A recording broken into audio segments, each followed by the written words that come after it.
Friends, welcome to your own channel daily stock. आज की video में मैं HDFC जो कि हाउसिंग डेवलपमेंट फाइनेंस कॉरपोरेशन है उसका एनालिसिस करने वाला हूं और ये बताऊंगा कि उसमें अभी भी आपको इन्वेस्टमेंट करना चाहिए या नहीं, या फिर उसमें थोड़ा सा प्राइस करेक्शन का वेट करना चाहिए।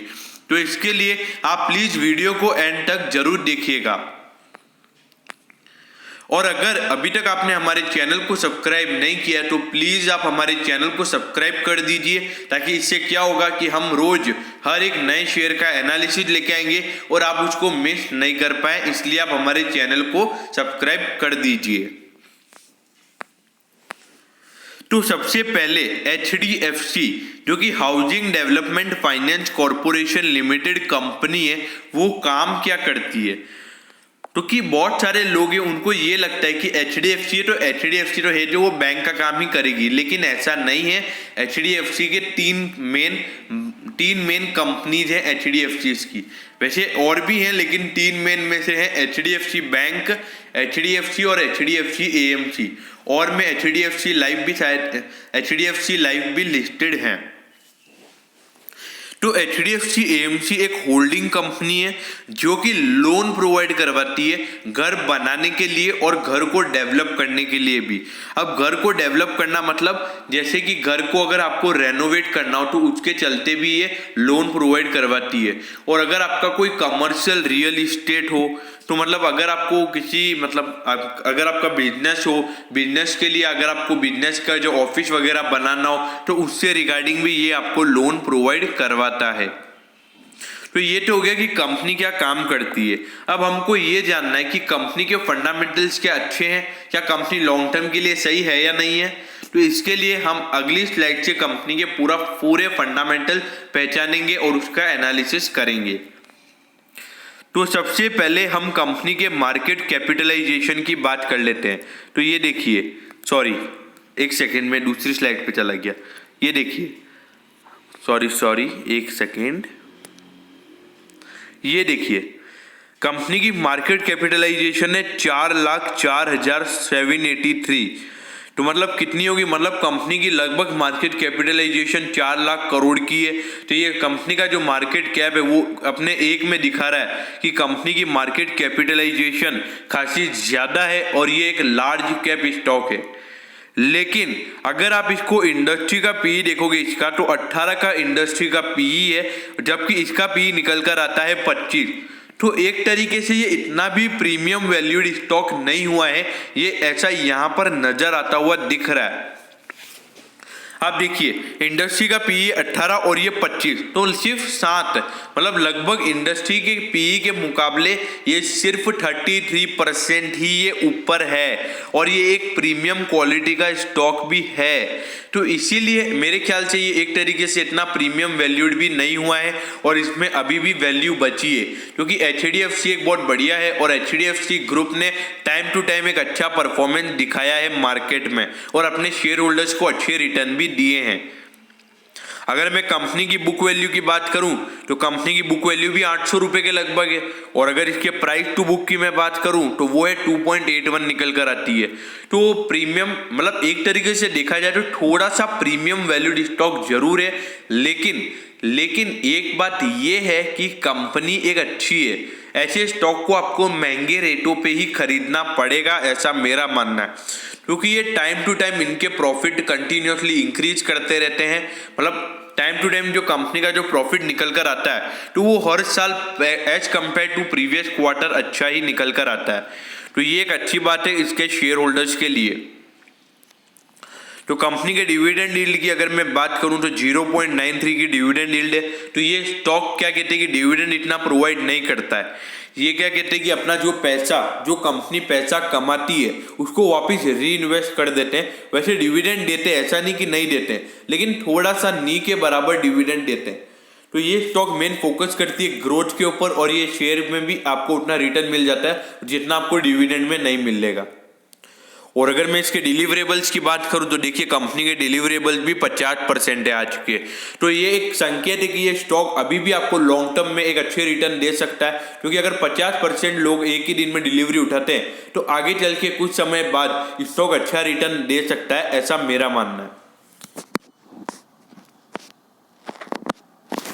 अब देखेंगे हम इसके टॉप लाइन और बॉटम लाइन का चार्ट। अब कंपनी की टॉप लाइन क्या होती है, जो कंपनी के रेवेन्यूज होते हैं उसको हम बोलते हैं टॉप लाइन, और जो कंपनी की बॉटम लाइन होती है उसको हम बोलते हैं प्रॉफिट। तो आप देखिए कंपनी का जो चार्ट है टॉप लाइन वाला वो हर साल बढ़ता हुआ नजर आ रहा है और इसमें कोई भी दिक्कतें वाली बात नहीं दिख रही है। और अगर मैं कंपनी के प्रॉफिट की बात करूं तो वो भी हर साल बढ़ता हुआ नजर आ रहा है, इसमें भी कोई दिक्कत वाली बात नहीं है। तो आप देखिए जो कंपनी अगर इतना प्रॉफिट कमा रही है तो उसके बाद क्या लगता है आपको, उसके शेयर महंगे रेटों पे ही मिलेंगे ना, वो शेयर आपको सस्ते रेटों पे तो मिल ही नहीं सकते, ऐसा मेरा मानना है। अब कंपनी के शेयर होल्डिंग पैटर्न की अगर मैं बात करूं तो ये जो इसका जो होल्डिंग पैटर्न है वो इसके अंदर कोई प्रमोटर नहीं है, लेकिन प्रमोटर मतलब कंपनी का कोई मेन फिक्स ओनर नहीं है। तो इसकी जो मेन होल्डिंग्स है वो एफआईआई के पास पड़ी है, लगभग 70% की होल्डिंग एफआईआई के पास पड़ी हुई है। तो अगर अभी देखा जाए तो ये शेयर अभी इतना भागा है क्योंकि अभी एफआईआई ने बहुत ज्यादा पैसा इंडियन मार्केट में डाला है। अगर मैं सिर्फ इसी महीने की अगर मैं बात करूं तो इसी महीने में लगभग 55,000 करोड़ की बाइंग की है एफआईआई ने इंडियन मार्केट में। तो मेरे ख्याल से उसमें से थोड़ा पैसा 4-5 हजार करोड़ का पैसा तो कम से कम एफआईआई ने इसके अंदर भी डाला ही होगा। और अगर उसके बाद में डीआईआई की बात करूं तो उनके पास भी 18% होल्डिंग्स है और म्यूचुअल फंड के पास भी कम से कम 9 या 10% की होल्डिंग्स हैं। तो अगर देखा जाए तो मोटा मोटा 89% का होल्डिंग जो है वो क्या कहते हैं बड़े लोगों के पास पड़ा है। तो आपको क्या टेंशन लेने की जरूरत है, क्योंकि बड़े लोगों के पास एक अच्छा एनालिस्ट होता है, वो सब होते हैं। तो उसके बाद वो अगर इतना इन्वेस्टमेंट इस कंपनी में करके बैठे तो आपको क्या दिक्कत है। तो इसीलिए इसमें अदर पार्टीज में सिर्फ 11% की होल्डिंग पड़ी हुई है, क्योंकि आपके और मेरे जैसे छोटे मोटे रिटेल इन्वेस्टर्स हैं उनके पास सिर्फ 11% की होल्डिंग इसके अंदर पड़ी हुई है। तो यहाँ पर एक संकेत है कि ये स्टॉक लॉन्ग टर्म में एक अच्छा रिटर्न दे सकता है, क्योंकि अगर ये होल्डिंग कांस्टेंट बनी रहती है तो आपको सही में एक अच्छी रिटर्न शॉर्ट टर्म में भी देखने को मिल सकते हैं। अब ये देखिए कंपनी की जो टॉप लाइन है हम उसके बारे में बात करते हैं। देखिए कंपनी की टॉप लाइन 79,000 करोड़ 2018 में, फिर उसके बाद 96,000 करोड़, मतलब ईयर ऑन ईयर ग्रोथ अगर 18 से 19 की मैं बात करूं टोटल इनकम की तो 20% ईयर ऑन ईयर ग्रोथ हुआ। फिर उसके बाद अगर मैं देखूं तो उसके बाद भी 5% ईयर ऑन ईयर ग्रोथ देखने को मिला है। तो ये संकेत है कि कंपनी हमेशा एक अच्छी इनकम आ रही है, कंपनी की हर साल बिजनेस ग्रो होता हुआ नजर आ रहा है और बिजनेस में कोई भी दिक्कतें बनी हुई नहीं दिख रही हैं। और अगर इसके मैं इंटरेस्ट पेमेंट की बात करूं तो इसमें भी इंटरेस्ट पेमेंट ज़्यादा है ऑल्दो, लेकिन ये कंपनी का मेन काम किया है कि ये लोन प्रोवाइड करवाती है। तो लोन लेने के लिए यहाँ पे कोई डिपॉजिट नहीं है, यहाँ पे सबसे पहले इनको लोन लेना पड़ता है, फिर उसके बाद लोन लेना पड़ता है। तो फिर उसके बीच में जो इंटरेस्ट रेट की कमाई होती है वो इनकी कमाई होती है। अब इसके कंपनी के नेट प्रॉफिट की अगर मैं बात करूं तो ये भी आप देखिए हर साल एक अच्छे खासे रेशियो से बढ़ता हुआ नजर आ रहा है। देखिए पिछले साल ये जो था 10,000 करोड़ और इस बार हो गया 17,000 करोड़ का कंपनी को नेट प्रॉफिट निकल कर आया है। तो अगर मैं इसको year on year net profit की अगर एट दी एंड में बात करूं तो वो निकल कर आता है 70%। और ये क्यों निकल कर आ रहा है, क्योंकि आप देखिए इस सेक्टर के अंदर टैक्स पेमेंट कम हो गया। पिछले साल कंपनी ने 4,518 करोड़ का टैक्स पेमेंट किया था, जबकि इस बार सिर्फ 3,360 के लगभग का ही कंपनी ने टैक्स पेमेंट किया है। तो ये इसकी वजह से थोड़ा सा मेरे ख्याल से कंपनी के नेट प्रॉफिट में एक अच्छी खासी बढ़ोतरी देखने को मिली है। अब ये देखिए कंपनी का जो अर्निंग पर शेयर है, अब उसके बारे में बात कर लेते हैं। देखिए कंपनी का अर्निंग पर शेयर 18 से 19 में 20 रुपए बढ़ा। तो अगर मैं इसको परसेंटेज वाइज बोलूं तो 25% year on year growth earning per share में देखने को मिला है। और अगर मैं उसके बाद वापिस कंपनी के अगर मैं अर्निंग पर शेयर को 19 से 20 में कंपेयर करूं तो वापिस 30% ईयर ऑन ईयर ग्रोथ देखने को मिला है। तो यहाँ पर वापिस से वही बात निकल कर आ रही है कि हर साल कंपनी ग्रो होती हुई नजर आ रही है। और अभी जो एट दी एंड में आपको प्राइस का चार्ट बताऊंगा उससे भी आप समझ जाओगे कि कंपनी में कितना ग्रोथ अभी भी बाकी है। और अगर कंपनी के डिविडेंड की बात करूं, सॉरी बुक वैल्यू में छूट गया, अगर कंपनी के बुक वैल्यू की बात करूं तो हर साल बुक वैल्यू भी लगभग 10% ईयर ऑन ईयर ग्रोथ के हिसाब से बुक वैल्यू में भी बढ़ोतरी देखने को मिल रही है। तो बुक वैल्यू भी अच्छे से बढ़ रही है कंपनी की, इसमें भी कोई दो राय वाली बात नहीं है। और अगर मैं कंपनी के डिविडेंड की बात करूं एक शेयर की, तो हर साल कंपनी लगभग 20 रुपए पर शेयर का डिविडेंड भी देती है, जो भी एक बहुत बढ़िया बात है। अगर आप रिलायंस में देखोगे तो वहां पर 2200 रुपए का शेयर वहां पर भी है, लेकिन वहां पर सिर्फ 6.5 रुपए का डिविडेंड है पर ईयर का। तो डिविडेंड के मुकाबले में यहाँ पे आपको 3 गुना डिविडेंड मिलता है एज कंपेयर टू रिलायंस। अब मैं इसके ग्रॉस प्रॉफिट मार्जिन परसेंटेज की अगर मैं बात करूं तो देखिए ये भी हर साल बढ़ता हुआ नजर आ रहा है और इसमें भी मेरे को कोई दिक्कत वाली बात नजर नहीं आ रही है। ये देखिए पिछले साल था 44, इस बार हो गया 46 और इस बार हो गया 51.91। तो हर साल ग्रॉस प्रॉफिट मार्जिन कंपनी का बढ़ रहा है। और यहाँ पर एक संकेत और है कि कंपनी ने अपने कस्टमर्स को एक तरीके से उनका ट्रस्ट जीत लिया है और आगे चल के अब कंपनी को कोई भी दिक्कतें नहीं होगी। अगर इसके ऑपरेटिंग मार्जिन परसेंटेज की बात करूं तो हर साल ऑपरेटिंग मार्जिन परसेंटेज भी बढ़ रहा है, इसमें भी कोई दिक्कत वाली बात नहीं है। और एट दी एंड जो कि नेट प्रॉफिट मार्जिन परसेंटेज, जो कि आपको और मेरे को सबको मैटर करता है, मतलब एट दी एंड जो कंपनी की बॉटम लाइन होती है जो कि हमको मैटर करती है कि कंपनी कितना मुनाफा कमा रही है, तो वो भी आप देखिए 18 में था 9%, उसके बाद हो गया 10.5% और इस बार हो गया 16.5% के लगभग। तो मोटा मोटा आप 17% भी मान सकते हो।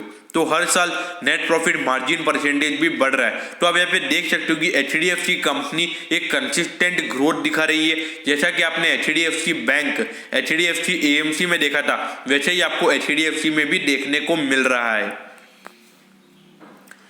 अब मैं कंपनी के रिटर्न ऑन इक्विटी परसेंटेज की अगर बात की जाए तो रिटर्न ऑन इक्विटी परसेंटेज भी यहाँ पर पीछे नहीं है। 2018 में था 13%, फिर 19 में हो गया 14%, फिर 20 में वापस से हो गया 16%। तो हर साल कंपनी का रिटर्न ऑन इक्विटी परसेंटेज भी बढ़ रहा है। तो यहाँ पर भी आप देख सकते हो कि कंपनी एक अच्छा परफॉर्म करती हुई नजर आ रही है। अब अगर आपको रिटर्न ऑन इक्विटी परसेंटेज और रिटर्न ऑन कैपिटल एम्प्लॉयड का मतलब नहीं पता है तो मैंने उसकी वीडियो बना रखी है, आप जाके देख सकते हो। और उसकी प्लेलिस्ट भी मैंने बना रखी है शेयर मार्केट कॉन्सेप्ट करके, आप वो जाके देख सकते हो। अगर कंपनी के रिटर्न ऑन एसेट परसेंटेज की मैं बात करूं तो ये भी हर साल बढ़ रहा है। 2018 में 2.11, फिर 19 में 2.45, फिर उसके बाद 20 में 2.93। तो हर साल एक अच्छे रेशियो के साथ बढ़ता हुआ नजर आ रहा है। तो यहाँ पर भी एक संकेत है कि कंपनी अच्छा परफॉर्म कर रही है अगर पिछले 3 सालों से कंपेयर किया जाए तो। अभी यहाँ पर अगर मैं कंपनी के करंट रेशियो की बात करूं तो 18-19 के मुकाबले करंट रेशियो कम जरूर हुआ है, लेकिन कंपनी जिस पोजीशन पे खड़ी है वहां पर कंपनी को करंट लायबिलिटीज पे करने में कोई भी दिक्कतें नजर नहीं आ रही है। और अगर आपको करंट रेशियो और क्विक रेशियो का मतलब भी नहीं पता है तो मैंने उसकी वीडियो भी बना रखी है, आप जाके देख सकते हो। और क्विक रेशियो भी कंपनी का उतना ही है। तो अगर कंपनी के करंट रेशियो और क्विक रेशियो की बात की जाए तो ये खासा अट्रैक्टिव है। और यहाँ पर ये भी नजर आ रहा है कि कंपनी को शॉर्ट टर्म में अपनी करंट लायबिलिटीज और क्विक लायबिलिटीज पे करने में कोई भी दिक्कतें नहीं होंगी। अब ये देखिए कंपनी का जो डेट टू इक्विटी रेशियो है वो 3.66 हुआ और हर साल कंपनी का जो डेट टू इक्विटी रेशियो है वो भी हर साल कम होता हुआ नजर आ रहा है। भले ही थोड़ा थोड़ा कम हो रहा है, लेकिन हर साल थोड़ा थोड़ा कम होकर ही कंपनी 4-5 सालों में डेट फ्री बनती है। तो यहाँ पर यहाँ पर जो कंपनी का डेट टू इक्विटी रेशियो है वो भी खासा अच्छा मेरे को नजर आ रहा है। लेकिन यहाँ पर आप ये बोल रहे होंगे कि जो डेट टू इक्विटी रेशियो होता है वो आइडियल रेशियो जिसका 2:1 होता है, लेकिन यहाँ पर तो 3.36 है। लेकिन ऐसा नहीं होता है। देखिए हर बिजनेस को बिजनेस वाइज देखना पड़ता है। देखिए HDFC का मेन काम क्या है, पहले वो लोन पे पैसा उठाता है फिर लोन पे पैसा देता है। तो सपोज अगर उसने 4% के हिसाब से उसने पैसा लिया, फिर मार्केट में वो 6% के हिसाब से पैसा दे रहा है, तो वो 2% उसका क्या हो जाएगा, रिटर्न हो जाएगा, उसका मुनाफा हो जाएगा। तो इसीलिए ये कंपनी जो है HDFC ये बिना उधारी के नहीं चल सकती, क्योंकि इनको लोन लेना ही पड़ेगा। भले ही इनका कितना भी डेट टू इक्विटी रेशियो कम क्यों ना हो जाए, इनका लोन लिए बिना धंधा नहीं चलेगा।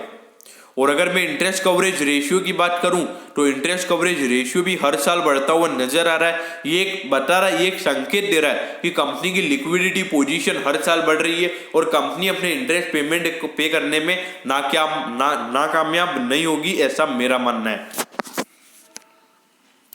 अब देखिए कंपनी के सेल्स परसेंटेज को अगर मैं 19 के मुकाबले कंपेयर करूं तो थोड़ा गिरा जरूर है, लेकिन ठीक है, इसको मैं रीजनेबली ओके बोलूंगा। अगर कंपनी की इतनी सारी चीजें पॉजिटिव हैं तो एक चीज अगर नेगेटिव निकल जाती है तो उसमें कोई दो राय वाली बात नहीं है। अगर कंपनी के नेट प्रॉफिट परसेंटेज की बात करूं तो ये तो पिछले 19 के मुकाबले 3 गुना हो गया है। मतलब कंपनी ने 3 गुना अच्छा परफॉर्म करके दिखाया है। और ऐसा तो मैंने आपको पहले ही बता दिया है कि कंपनी का प्रॉफिट में 70% ईयर ऑन ईयर ग्रोथ देखने को मिला है।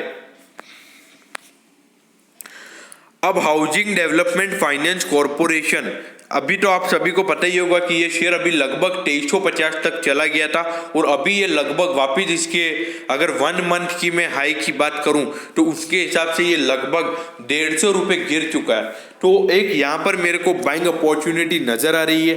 HDFC वैसे तो इसमें एकदम से अभी फ्लो आ चुका है थोड़ा, एकदम से ये शेयर लगभग अभी पिछले 1 महीने की मैं बात करूं तो पिछले 1 महीने से ये शेयर लगभग 300 साढ़े 300 रुपये भाग गया है। देखिए ये शेयर अभी इसका ऑल टाइम हाई की अगर मैं बात करूं तो वो लगभग 2500 का है। टू बी एग्जैक्ट में अगर मैं बात करूं तो 2499.90 पैसे का इसका ऑल टाइम हाई है। और अगर इसके लो की बात करूं तो 1011 है, तो लो तो ये कभी नहीं आएगा। तो अगर इसको मैं इसके ऑल टाइम हाई से कंपेयर करूं तो उससे ये 10% डिस्काउंट पे आपको ये शेयर अभी आपको मिल रहा है। तो 10% डिस्काउंट पे मिल रहा है। मेरे ख्याल से अभी मार्केट थोड़ा बुलिश जरूर है, यहाँ पर एक करेक्शन हो सकता है। तो ये शेयर आपको 2100 के प्राइस रेंज पे आपको इसको बाय करना चाहिए। वैसे HDFC ग्रुप ने हमेशा अपने शेयर होल्डर्स को अच्छे रिटर्न दिए हैं, तो मेरे ख्याल से आगे चल के भी HDFC इसको कंटिन्यू रखेगा। इसीलिए मेरा मानना यही है, जो कि मैंने आपको HDFC बैंक में बोला था वही मैं आपको HDFC में भी बोल रहा हूँ कि ये शेयर जैसे ही गिरता है तो आपको इसको बाय करना चाहिए। अगर ये शेयर आज अगर आप इसको बाय कर रहे हो तो इसको अगर ये शेयर वापस 2100 आता है तो फिर इसको बाय कीजिए, फिर वहां से ही गिरता रहता है तो इसको बाय करते रहिए, क्योंकि लॉन्ग टर्म इन्वेस्टमेंट के लिए स्टॉक बहुत अच्छा है। HDFC ग्रुप में आप किसी भी स्टॉक में अभी करंट प्राइस पे भी आप बाय कर सकते हो। अभी HDFC बैंक भी 1450 रुपये पहुंच गया है, लेकिन हाँ अगर आप एक परफेक्ट प्राइस के लिए आप कभी भी आप लॉन्ग टर्म इन्वेस्टमेंट नहीं कर सकते। पर लॉन्ग टर्म इन्वेस्टमेंट वही होता है अगर आप शेयर को आज खरीद रहे हो तो फिर उसके बाद अगर वो अगले दिन वो शेयर गिर रहा है तो आपके पास कैपेसिटी होना चाहिए कि आप उस शेयर को खरीद सको और अपना एवरेज कम कर सको। तो इसीलिए हमेशा कैश को हैंड में रखो, अपॉर्चुनिटी कभी भी मिस नहीं होनी चाहिए, क्योंकि अगर मार्केट कभी भी गिरता है तो आप हमेशा की तरह से वापस स्टॉक में इन्वेस्ट कर सकते हो। तो मेरा मानो तो आपको HDFC में हर डिप में बाइंग करते रहना चाहिए। और अगर आपकी मतलब अगर आपने इसमें 2500 पे इन्वेस्टमेंट किया हुआ है तो आप प्लीज इस शेयर में बने रहिए। 2500 भी इसके लिए एक करेक्ट प्राइस है।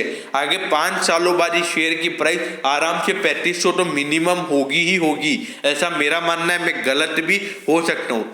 और हाँ अगर आप इस शेयर में इन्वेस्टमेंट भी करें तो प्लीज अपने फाइनेंशियल एडवाइजर या अपने घर में किसी बड़े से पूछ के है ना इस शेयर में इन्वेस्टमेंट कीजिएगा, क्योंकि मैं गलत भी हो सकता हूँ। सिर्फ मेरे कहने पे शेयर में इन्वेस्ट मत कीजिएगा।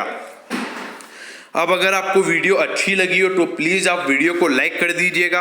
और हाँ अगर आपको किसी और शेयर का भी अगर आपको एनालिसिस चाहिए तो आप कमेंट सेक्शन में जरूर बताइएगा, मैं उसके लिए भी वीडियो लेके आ जाऊंगा। हाँ प्लीज अगर आप वीडियो को लाइक कर दीजिए, क्योंकि इससे मुझे मोटिवेशन मिलता है कि मैं आपके लिए और ऐसी वीडियो ला सकूं। और अपने दोस्तों के साथ भी वीडियो को शेयर कीजिएगा। Okay, thank you.